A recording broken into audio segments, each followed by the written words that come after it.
Hey, ¿cómo están?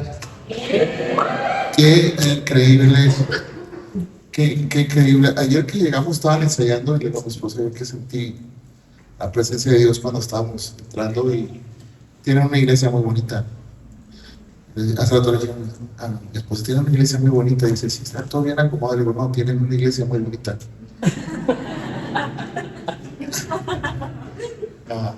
Son una familia increíble, nos sentimos muy bien recibidos. Mi nombre es Ernie Aguirre. Bueno, mi nombre, en realidad, es que este es más caro.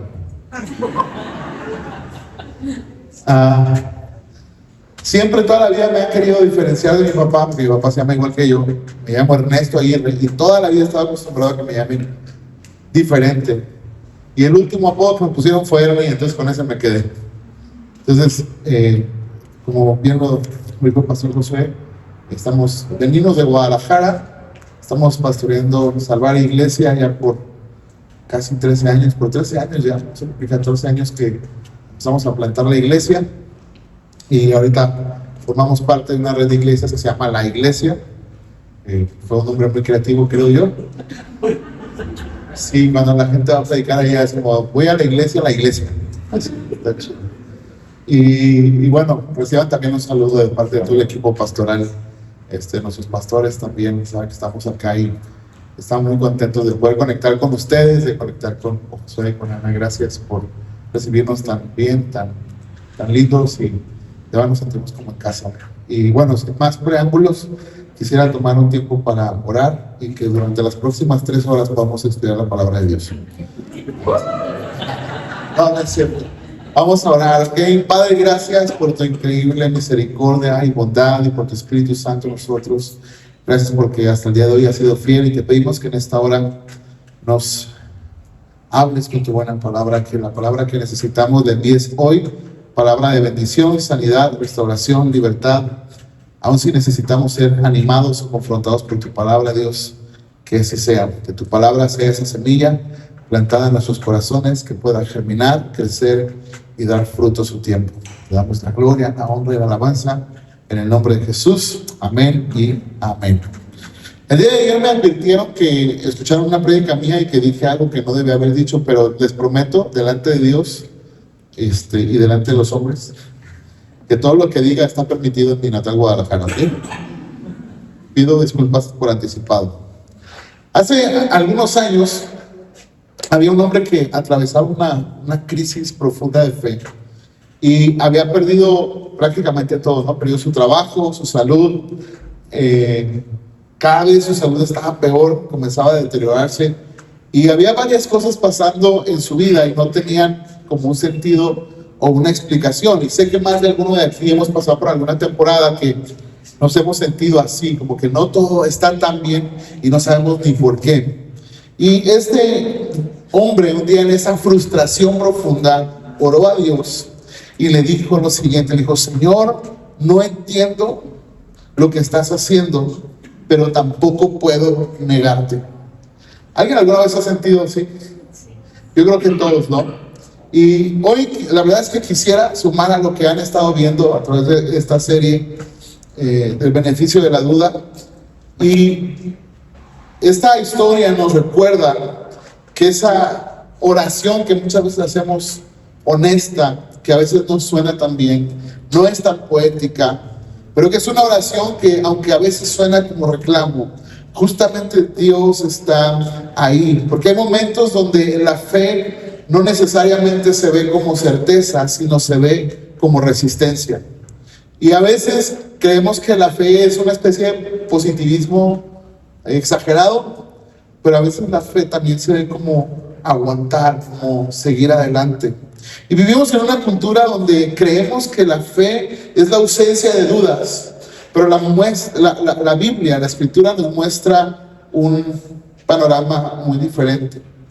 Y es que, número uno, la fe real no ignora las preguntas.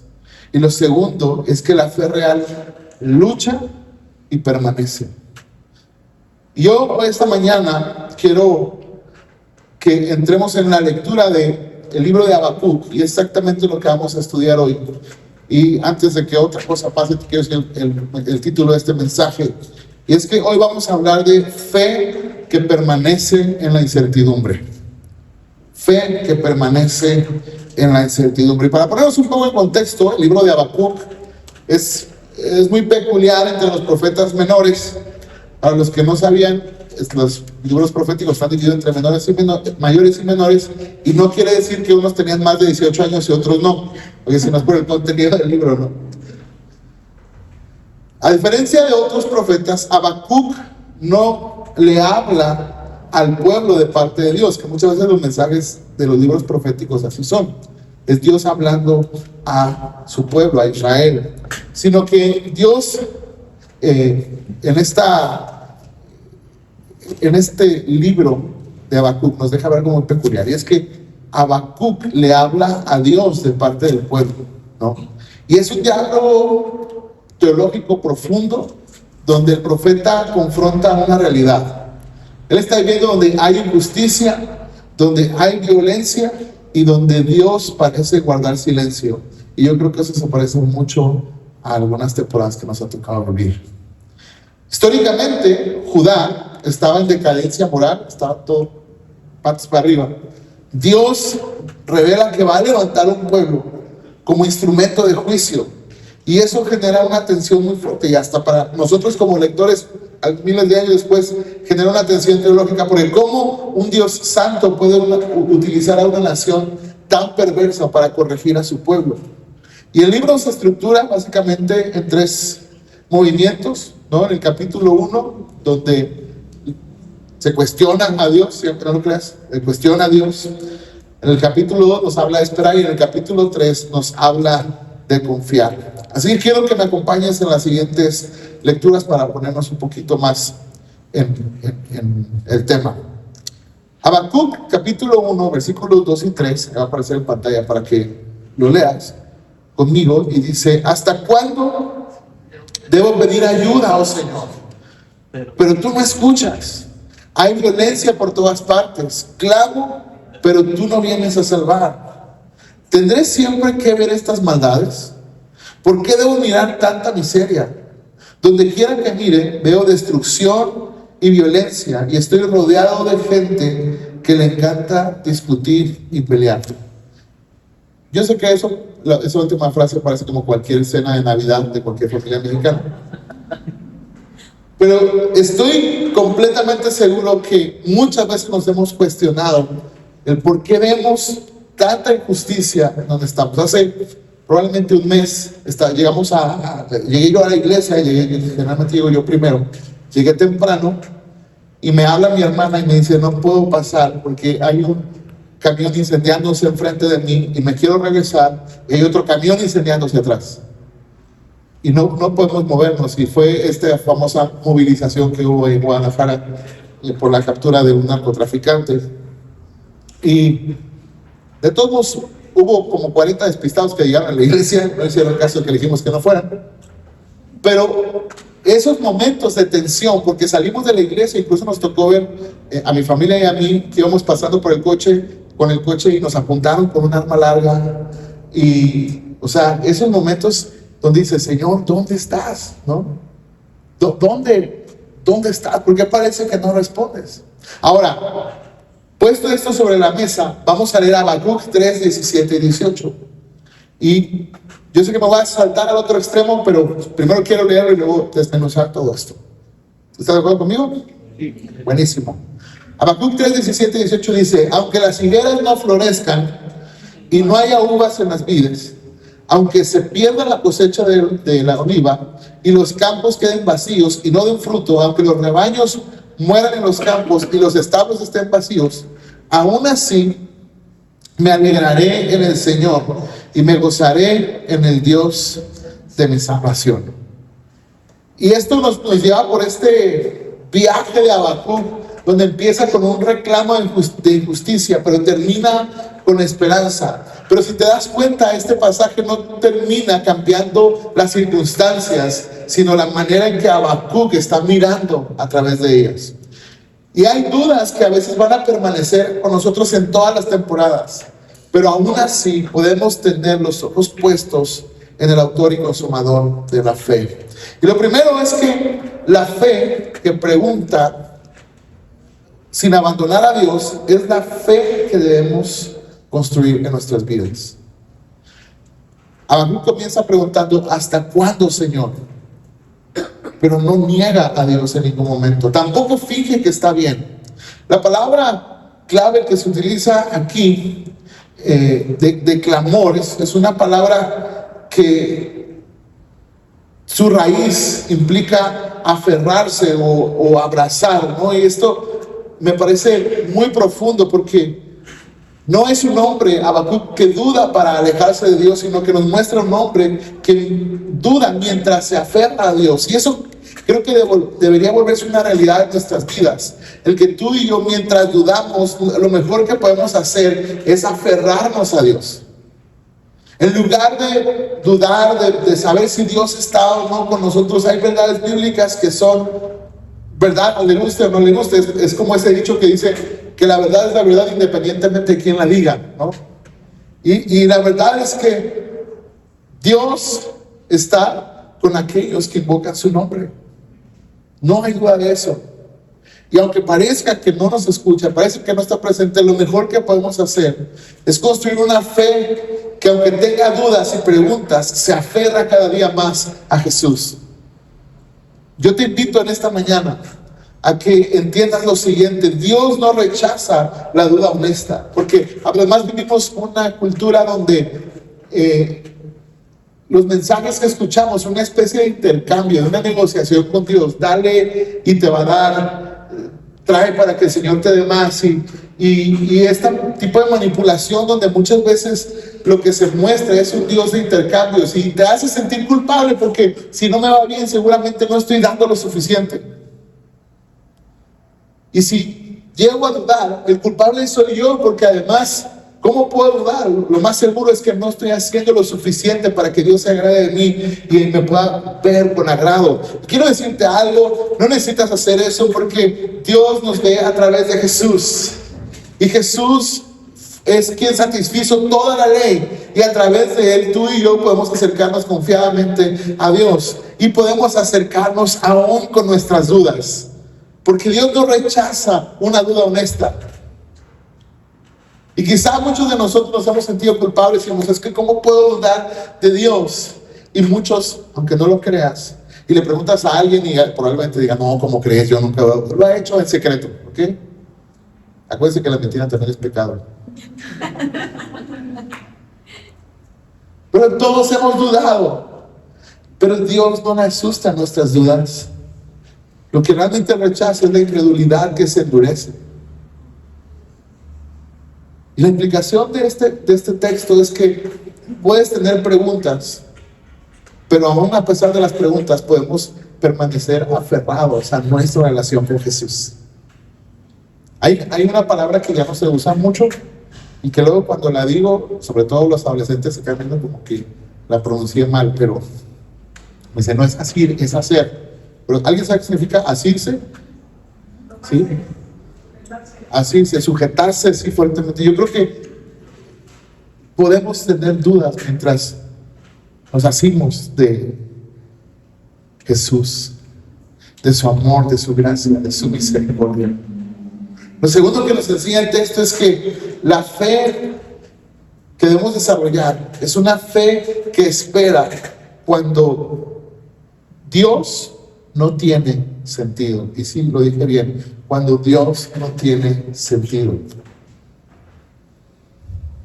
En Habacuc 1:6, Habacuc está reclamando y dice: Dios responde. Pero la respuesta todavía es más difícil que la pregunta, porque Dios levanta a un pueblo y que rompe toda lógica humana, ¿no? A todos nos encantan las historias de la Biblia donde el pueblo de Israel está oprimido y dicen: Señor, ayúdanos, y levanta a un campeón, a un guerrero, y sale y lucha y todos tienen la victoria y regresan todos felices a casa y alaban a Dios y son felices por los siglos de los siglos. Amén. ¿No? A todos nos encantan las historias. De hecho, nos encantan las historias bíblicas a medias porque las cortamos justo donde parece que todo va bien, ¿no? ¿Alguien recuerda la historia de David y Goliat? ¿Verdad que sí? Es una gran historia. Decimos, vamos a vencer nuestros gigantes y tenemos las piedras y vamos a vencer los obstáculos y todo eso.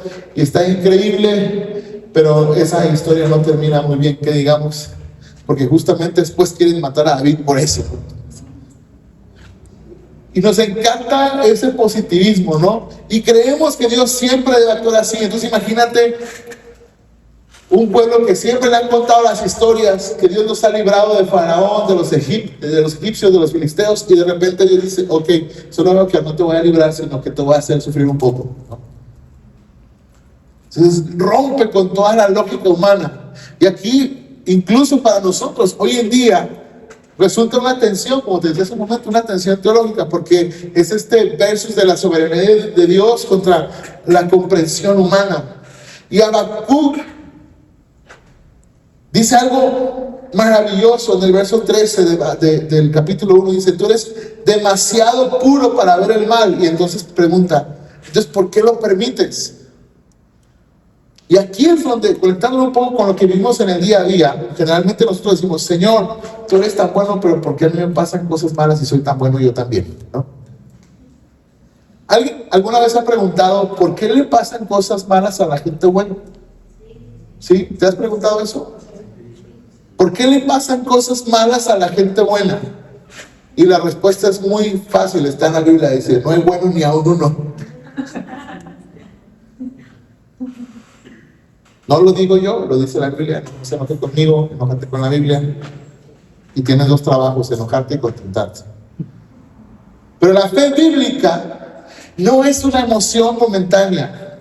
De hecho, la fe que nos enseña la Biblia es una permanencia en medio de la confusión. De hecho, la verdad que nos enseña este texto es que Dios no siempre responde lo que esperamos, pero siempre actúa dentro de su propósito eterno, y su propósito siempre será mayor. Yo no puedo decir por qué pasan cosas malas. Puedo tener toda una disertación y puntos de vista filosóficos y teológicos, y está bien, pero al final la conclusión va a ser la misma. Dios es bueno y Dios sigue siendo Dios. Y lo mejor que podemos hacer es aferrarnos a esa verdad, a pesar de todo lo que veamos a nuestro alrededor. Dios no va a responder siempre como queremos o como esperamos. Yo tengo toda la vida yendo a la iglesia, y una de las oraciones más constantes que escucho, y hoy como pastor me dicen, pastor, ¿por qué me pasa esto si yo le he entregado mi vida a Jesús? Y mi respuesta no siempre es muy buena. Y me ha ganado que algunas personas dejen de ir a salvar. Y espero que eso no ocurra aquí. Pero mi respuesta es, número uno, Dios es Dios y hace lo que quiere. Y número dos, no es una moneda de intercambio las buenas obras. Y muchas veces nuestro sufrimiento puede transformarse en bendición, ni siquiera para nosotros, sino para otros. Y si no lo recuerdas, justamente esa es la base del Evangelio. El sufrimiento de uno causó la salvación de muchos. Por eso no es que Dios no siempre va a responder como queremos. De hecho, Tim Keller dijo lo siguiente, va a aparecer ahí en pantalla esta frase. Dice, la fe no es la ausencia de duda, sino la decisión de confiar en Dios a pesar de ella. Yo no sé si hoy tú vengas con dudas a este lugar. Probablemente no sabes ni si deja tú de si quieras seguir en la iglesia, si seguir creyendo en Dios. Pero déjame decirte esto. La fe no es la ausencia de dudas. Es la decisión de confiar en Dios a pesar de ello. De hecho, me encanta porque tanto en el hebreo como en el griego, la palabra fe, más que creencia, hace referencia a confiar. Eso está increíble. Una vez me contaron una historia sobre la diferencia entre fe y confianza, o creer y confiar. Por ejemplo, yo creo que voy de tiempo, pero no confío en eso porque no veo el reloj.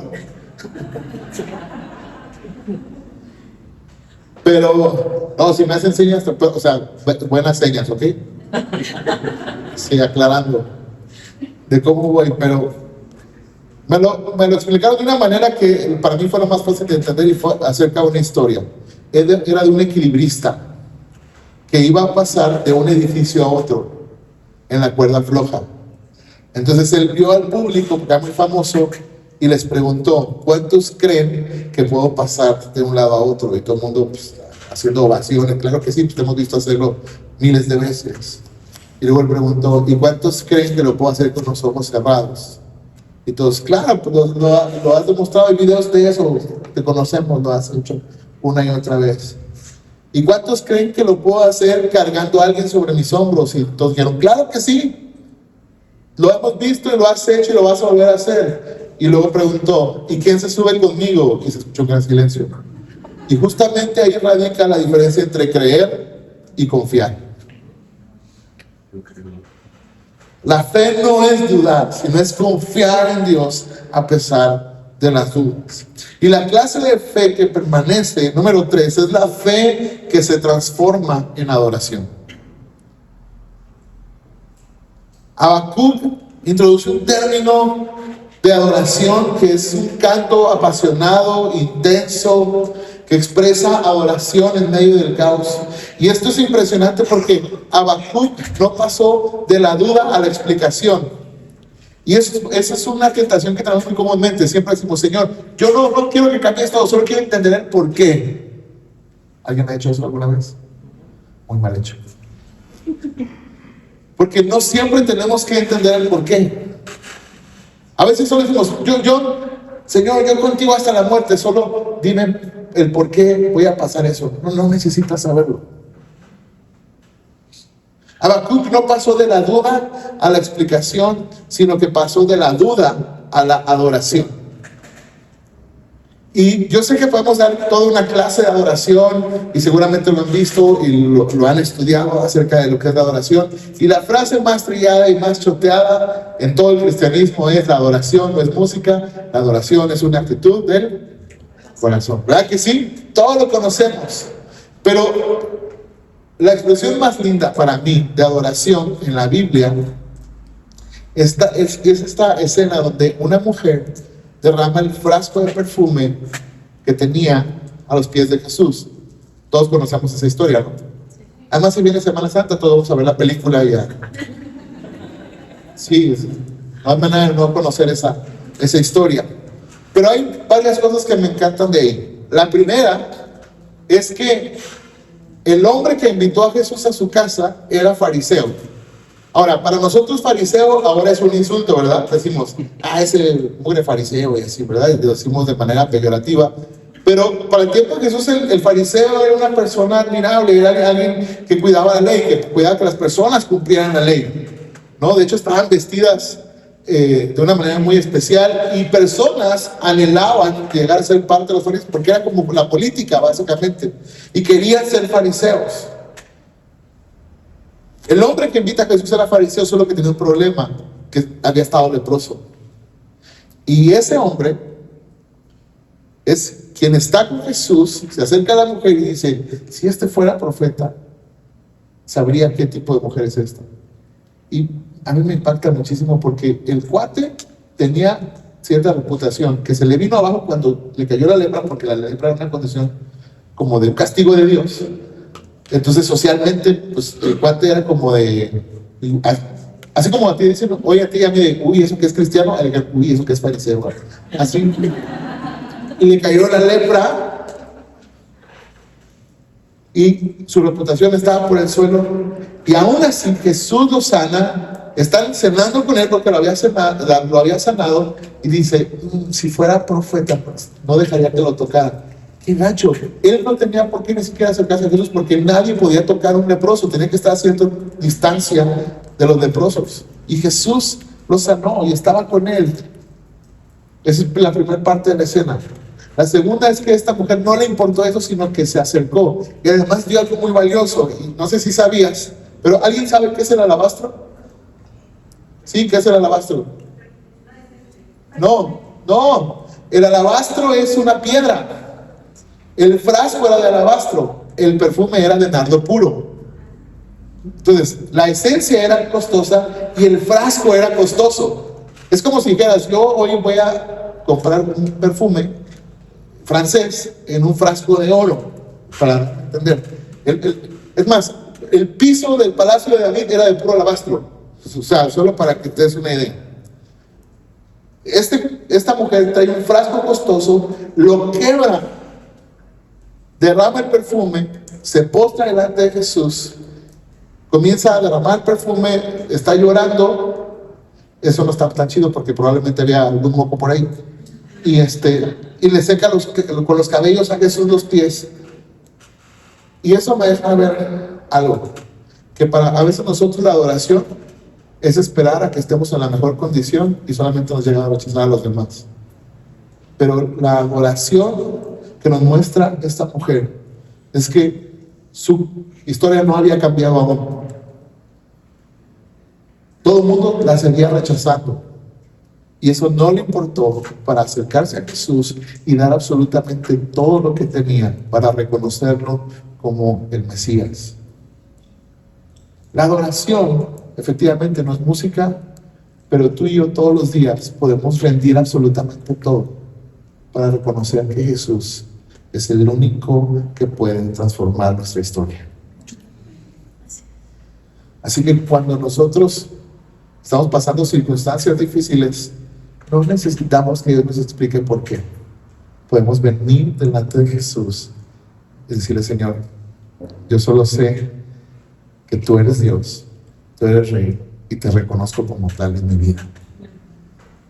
Yo creo que hoy es un buen día para transformar nuestras dudas en adoración.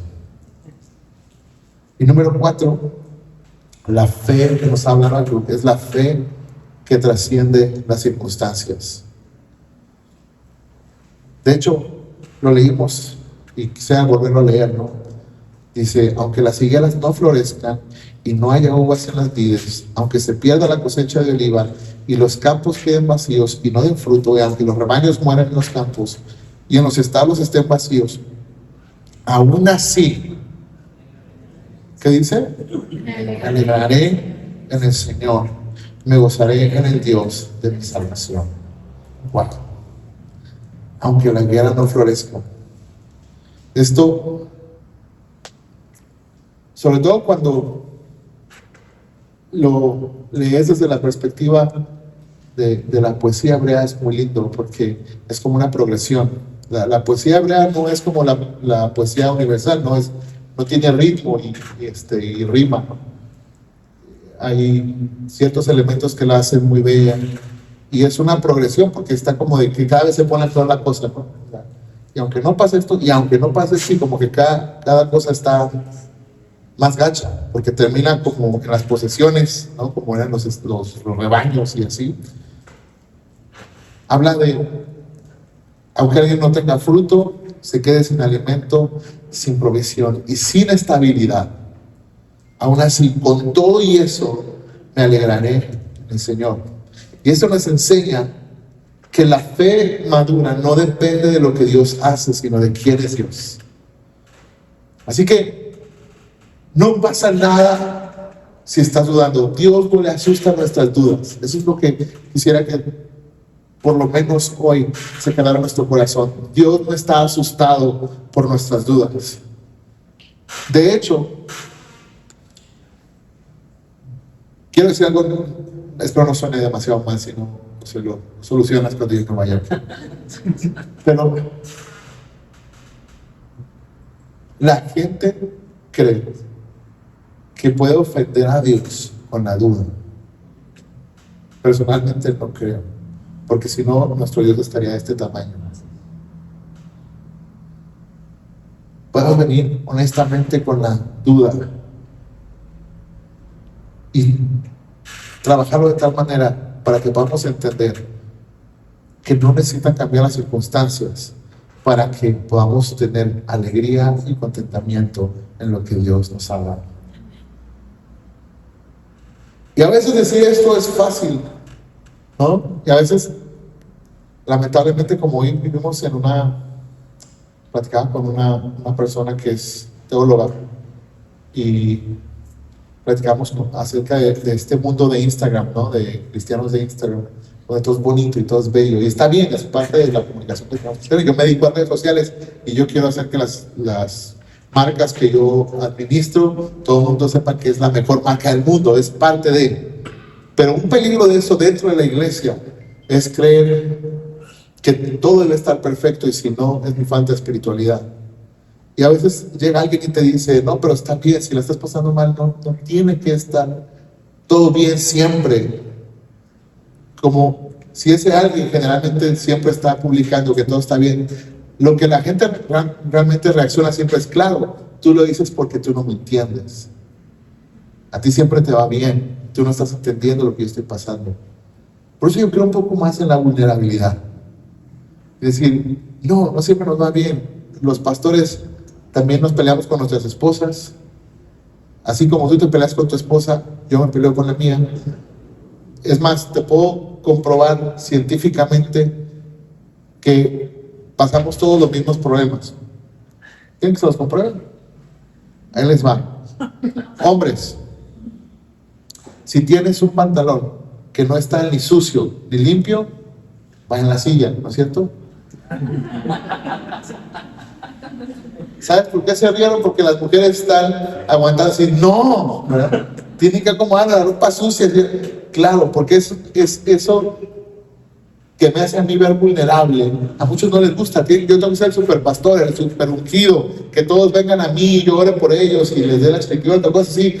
No tiene que ser así. Yo soy vulnerable, tengo problemas, estoy pasando conflictos.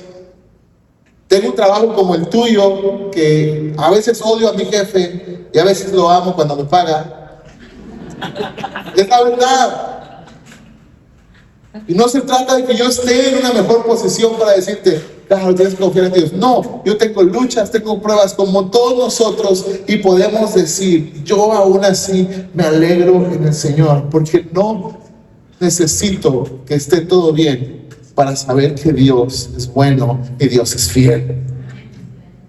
La fe madura no depende, insisto, de lo que Dios hace, sino de quien Dios es.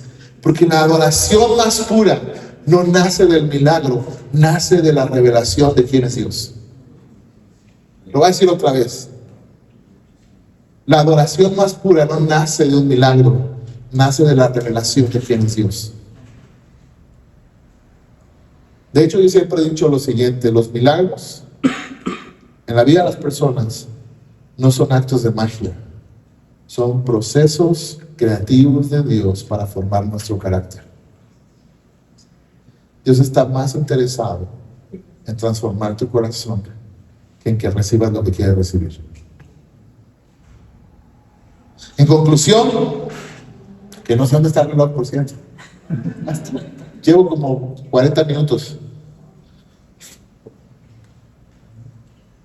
Habacuc no recibió todas las respuestas, pero encontró algo mayor.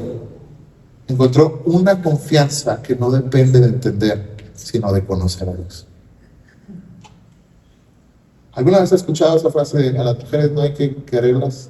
Digo, no hay que entenderlas, ¿hay que? Quererlas.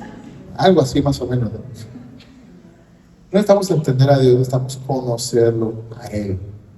Su carácter santo y puro y misericordioso y justo y lleno de gracia. De hecho, yo siempre tengo un conflicto con la gente que dice, eso no hubiera hecho Jesús. Y yo siempre digo a manera de broma, cuando me digas eso a mí, recuerda que la posibilidad de que Jesús te llame perrillo o te aviente las mesas y te agarre latigazos también está dentro de la ecuación. Por eso solo es para sacar de quicio a la gente. Lo que quiero decir es que tenemos que conocer a Jesús. Y nuestra confianza no puede depender de entender lo que está haciendo. Lo que vamos a cantar, aunque no pueda ver, está sobrando. Y me impacta que a veces lo cantamos el domingo y el lunes estamos reclamando, Señor, pero ¿por qué no actúas? Y el domingo, Señor, aunque no pueda ver, está sobrando. Y el lunes, pero no, yo no te estoy viendo, Dios. ¿Qué esperas? ¿No? Porque la fe no es tener todo claro, es seguir caminando aun cuando no lo está. Así que quiero concluir con 45 formas de llevar esto a la práctica. Número 1, Lleva tus dudas a Dios y no lejos de Él. Pregunto, ¿está mal dudar? Lo único es ¿qué haces con tus dudas? Llévalas a Jesús. No reprimas tus preguntas, transfórmalas en oración. No te sientas culpable por preguntar. Recuerda que le puedes preguntar a tu Padre Celestial. Yo no me sentiría culpable de preguntarle algo a mi papá, honestamente. Yo no sé tú, pero yo no dejo de pensar, ni un minuto me logro despojar de esta duda. Yo no me sentiría mal de preguntarle a mi papá una duda que tengo. ¿Por qué tendríamos que sentirnos mal de presentar nuestras dudas en oración a Dios? Transforma tus preguntas en oraciones. Número 2, aprende a esperar cuando no entiendes. Es decir, no tomes decisiones apresuradas en tu día a día. En temporadas de confusión, cuando todo va mal, cuando ya no más falta que te pase lo inesperado, ¿no? Te corrieron del trabajo, se te acaban tus ahorros, te vino a visitar tu suegra. Sí, claro. ¿Sí saben por qué Salomón terminó así en la locura? No era porque tenía 1000 mujeres, porque tenía 1000 suegras.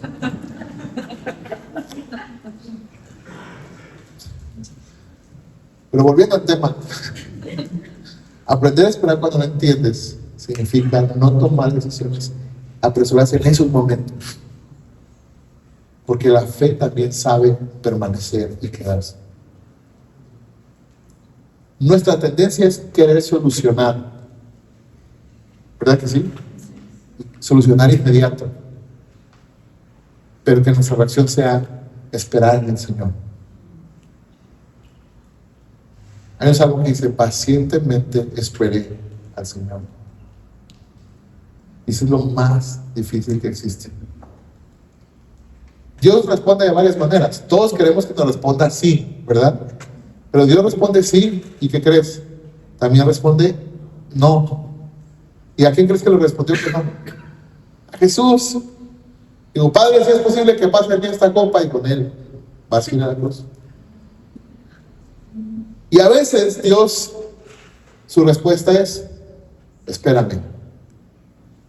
Es como esta fábula, ¿no? Que el hombre que llegó con Dios dijo, Señor, la Biblia dice que un año para ti es como 1000 años es como un día y un día como 1000 años, ¿no?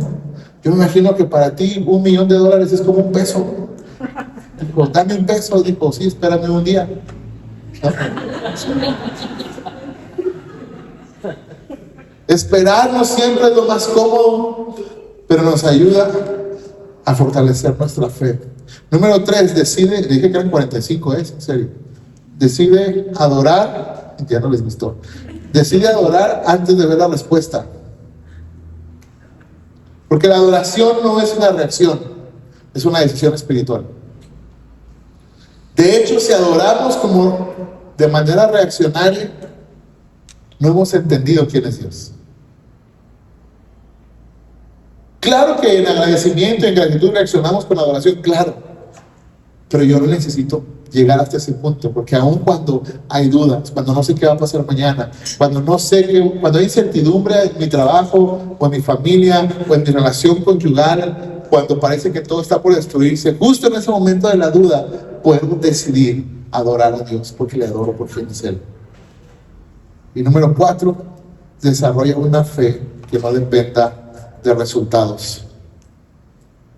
En pocas palabras, no bases tu relación con Dios en lo que recibes de Él, sino en quién es Él. Si yo pregunto hoy, hicimos una dinámica muy linda, ¿no? De preguntar qué estábamos agradecidos por Dios. Está increíble. Alguien dijo que había corrido 15 kilómetros, ¿no? ¿Quién corre 15 kilómetros? Que Dios te perdone, brother. La verdad. Yo estaba a punto de decir, rompí mi récord, me comí 15 tacos.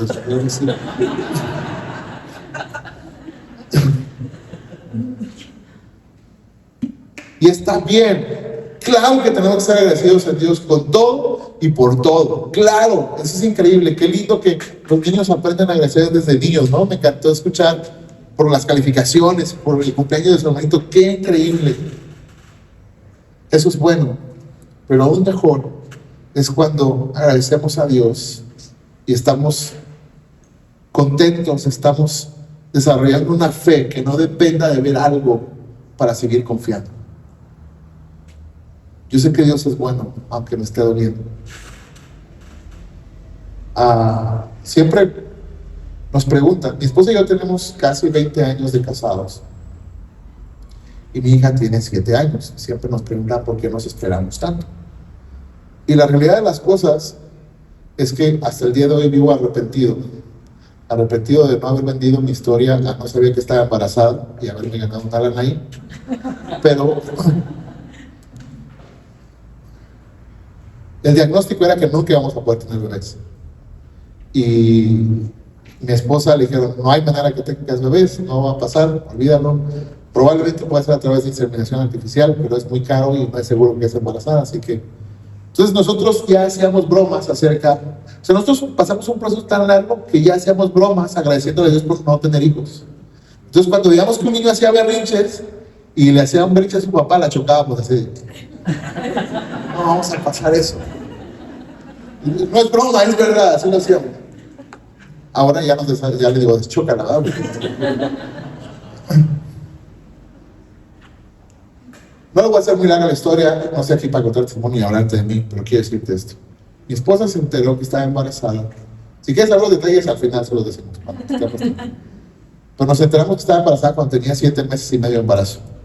Se movió, la chiquilla se movió y ya nos dimos cuenta. Pero esos años, porque fueron prácticamente 2 años exactitos de que nos dieron la noticia de que nació mi hija, que aprendimos claramente, Dios nos enseñó que no necesitábamos ver el milagro para estar contentos y estar agradecidos.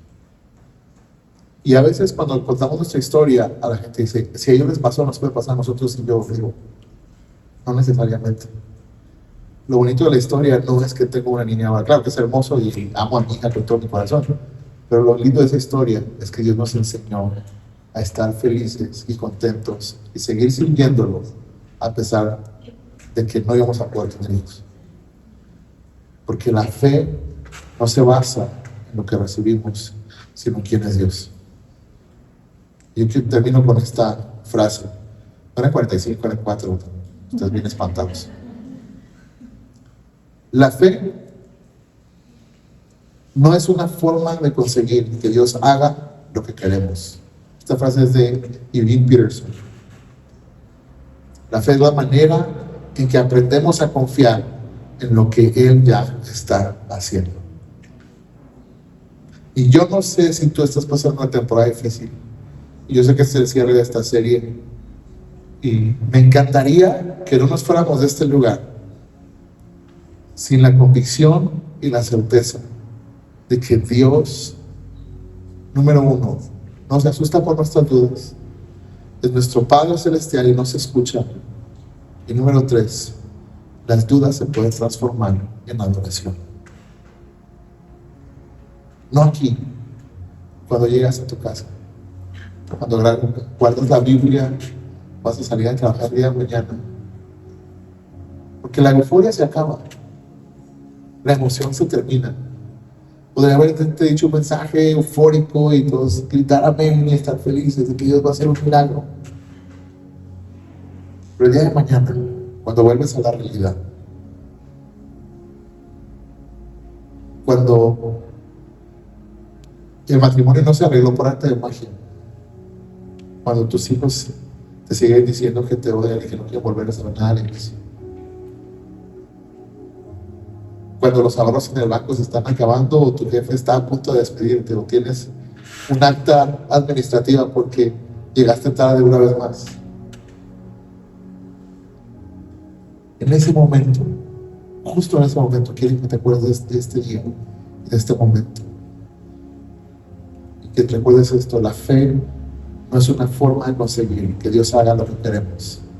Es la manera que aprendamos a confiar que Él ya está haciendo algo.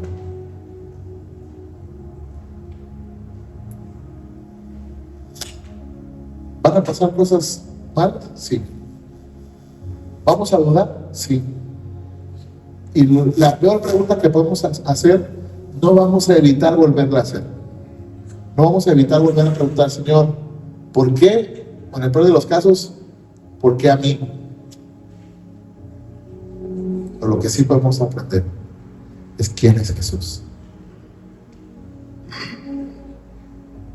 Cierro con esto. ¿Han escuchado esa historia cuando usted está predicando a sus discípulos y pone esta comparativa entre las cargas que ponían los fariseos sobre la ley y dijo: vengan a mí los que estén cansados y trabajados y yo los haré descansar, ¿verdad? ¿Por qué? Porque mi yugo es fácil y mi carga es ligera. Ahora, el yugo es esta madera que ponían sobre dos bueyes que araban la tierra. Siempre había un buey joven y uno viejo, y el viejo era el que guiaba al joven y el joven es el que proveía la fuerza. Pero en este sentido, lo que Jesús está diciendo es: esta onda es fácil porque no va solo, yo estoy del otro lado. Por eso encuentras descanso, por eso encuentras paz, porque el que está a tu lado, guiándote y caminándote, a veces queremos, como los bueyes jóvenes, queremos agarrar para otros lados, pero quien nos mantiene firmes en el camino y haciendo la carga más ligera, justo es el que está del otro lado, y ese es Jesús. Y si tú hasta el día de hoy no has puesto a Jesús como el Señor de tu vida, este es un buen momento para que le digas: Señor, si tú mi Salvador, mi Señor, hoy quiero llevar tu yugo, hoy quiero caminar contigo y que dirijas mi vida, dirijas mis pasos. Y sé que será un camino arduo y difícil, pero nada se va a comparar si tú estás conmigo. Dios les bendiga.